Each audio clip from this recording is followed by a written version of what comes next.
Hello everybody and welcome back. My name is Carrie and today I am doing my September book haul. Yes, these videos are going up in very quick succession, as in within a day of each other. The historical one may be pushed back to November because I have so many topic ideas and I don't know which one I want to do, which means I haven't started researching yet. So it may end up going up at the end of October. It may not end up going up until November. I don't know, but I will try and remember to keep you posted via Twitter if you want to follow me on that, which is always linked down below. Now, September haul. I did keep within my budget. I just had a lot more pre-orders than I thought I did. So let's get into those. Again, in reverse order. Last one I read or bought was Nothing Compares to the Duke by Christy Carlisle. Never read anything by Christy Carlisle. It is a romance book, in case you couldn't tell by the cover. It was precisely $5.59, and then plus tax, because in the States we don't put tax into the price, because why should we do that?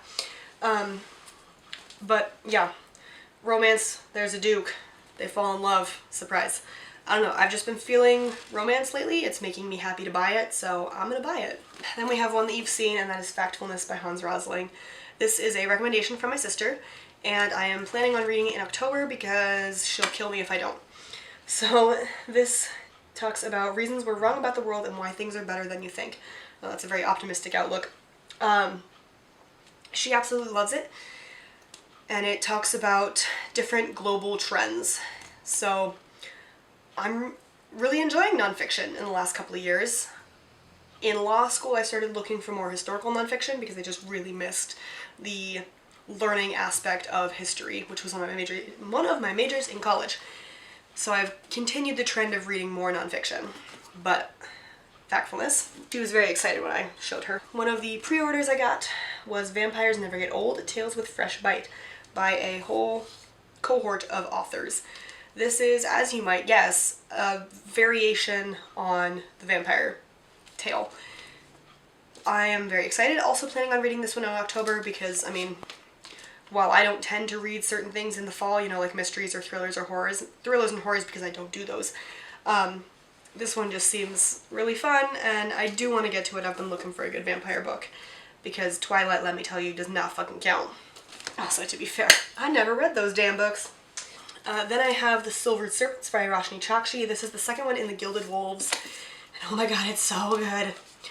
So a cohort, a group of various people go on an adventure to take something back that was taken from them in the first one, and then we continue in this one. I am really excited to get to this one because I loved Gilded Wolves.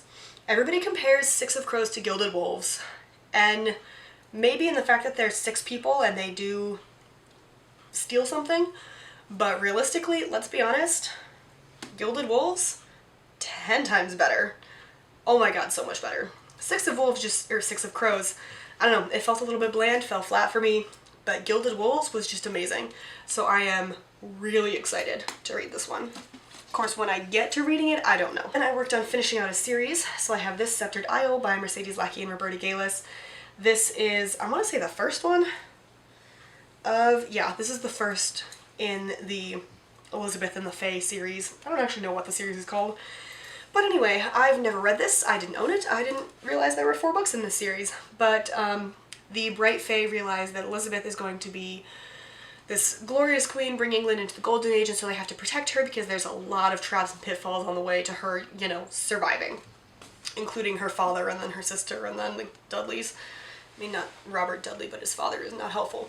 Anyway, and since I read By Slanderous Tongue in September, I really wanted to finish out the series and essentially see how it started, because I have now read 2 and 3, but I have not read 1 or 4. So I should maybe get on that. It means I also had to buy And Less Than Kind, which is the 4th one. So Edward VI is dying, and the whole succession crisis that follows when Dudley tries to put Jane Grey on the throne, and she ends up there for 9 days. I got those from, oh no, Thrift Books. Rude. What on earth is going on? I do not even know. Hold on while I adjust, because I don't know what just happened to my shirt. do I feel like something's very, very wrong here? Oh, there we go. Alright, we're good. I figured it out. It's fine. Goodness. You would think this is why I don't do scarves, because it feels like I'm being choked. I'm not, but it's not the most pleasant feeling. Anyway, bought those last two from Thrift Books, as well as two for my cousin's birthday, and then I got a free book. So I bought The Mist of Avalon by Marion Zimmer Bradley. This is an Arthur retelling. Sounded really good. It's been on my wish list for a while. Oh, there's something in there. It is a thick book, but I am perfectly okay with that, so I would like to get to this one, I don't know, in the next 10 years maybe? That's about when I'm going to get to any of these. Next we have How Much of These Hills is Gold by C. Pam Zhang. This is... Alright, Ba dies in the night. Ma is already gone. Newly orphaned, Lucy and Sam, ages 12 and 11, are suddenly alone and on the run. Their father's body on their backs, they roam an unforgiving landscape dotted with giant buffalo bones and tiger paw prints, searching for a place to give them proper burial. Along the way, they must battle their own secrets, the illusion of the American dream, and each other. Set against the twilight of the gold rush in a reimagined American West, it's a sweeping adventure story, unforgettable siblings, and the announcement of a stunning new voice in literature. So, yeah, apparently there's tigers and buffaloes in the American Wild West now, but cover and the synopsis just sounded really interesting because our novels and our nonfiction definitely focus more on the Pikes Peak or bust or 49ers who went out for the gold rush. We don't focus on the people who were not white, and I think that's important to do, regardless of whether it's nonfiction about how shitty they were treated or a fun adventure story where siblings get to go through. I'm hoping not too much trauma. It's a short book. We'll see. But this just sounded really good. Then I got Maya and the Rising Dark by Raina Barron. This cover, first of all, is gorgeous. This was also a pre-order. So we have 12-year-old Maya daydreaming about summer break in her South Side Chicago neighborhood, and all of a sudden the color disappears and she's the only one who can tell. There's also a scary man who is made of shadows plaguing her dreams, and her best friends are trying to find a reasonable explanation, like, you know, a ghost, but Maya thinks it sounds like something from one of her dad's fantastical stories or her favorite Oya comics. So I believe this is Nigerian? I want to say it's West African inspired. I think that's where Oya comes from. There we go. But either way, this sounds really fun and cute and adventurous, and I love the cover. Then I accidentally got After the Wedding by Courtney Milan. So watch in December for a video, but I thought this was female-female. Turns out it's not. It is, there's a biracial, I don't know if, whatever. One of the main characters, the dude, is biracial, and then the woman is forced into marriage with him, and he's not too thrilled about it either, and so they try to make it work, and obviously it goes from there. It's a romance. It was put on a female-female list. God only knows why, because it's fucking not, but it sounded good enough that I bought it thinking it was, but either way, it sounds kind of fun to read. Then I had this one pre-ordered in August, and it didn't arrive until September. That is Lady Mary by Lucy Worsley. Lucy Worsley is a historian, very well-known one. And so when this came out, again, first of all, cover, second of all, I mean, not necessarily in that order, but the cover is also really pretty. But it is about Mary. Henry VIII declares, oh, that's when. So about in 1530, 33, somewhat, 1532 to 33 is when he really declared that his marriage to Catherine was over. 1530, he's still just kind of thinking about it and poking the bear.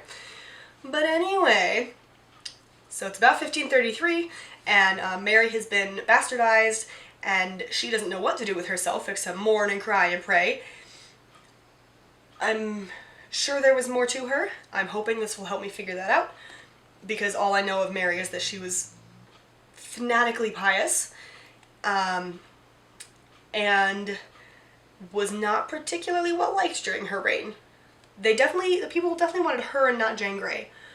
which is how she became queen. But after that, it was downhill, especially when she married a Spaniard who lost Calais. That just, don't do that. Don't do that. The last couple of books. First one is What We Don't Talk About by Charlotte Christensen. This is a graphic novel. Farai has finally persuaded Adam to introduce her to his parents, but the visit turned out to be a horrible experience. When confronted, Adam tries to play it down and doesn't show understanding. Okay, so they've been dating for 2 years and she's never met her partner's parents. Then things get worse and she has to figure out if she can be with a guy whose family doesn't accept her because of interracial relationship. I did not realize it was a graphic novel when I pre-ordered it because I didn't look too far into it. The synopsis sounded interesting and the cover was gorgeous, but graphic novel is just really fun. And we have, of course, Legendborn by Tracy Deonn. This is an Arthurian retelling. I want to say set in modern day. Again, with the Arthurian retellings and me, I'm all for it. I have heard nothing but phenomenal things about this, so I'm really hoping I can get to this soon. Another Arthurian retelling, I went with the continuation of a series I still have not read, and that is The Forgotten Kingdom by Signe Pike. I have the first one right here, The Lost Queen.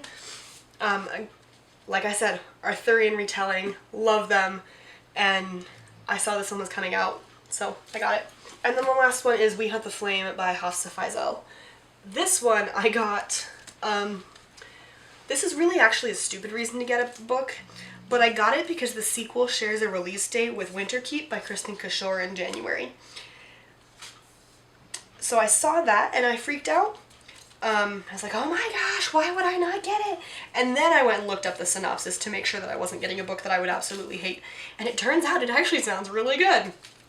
It is a YA fantasy. Zafira is the hunter disguised as a man.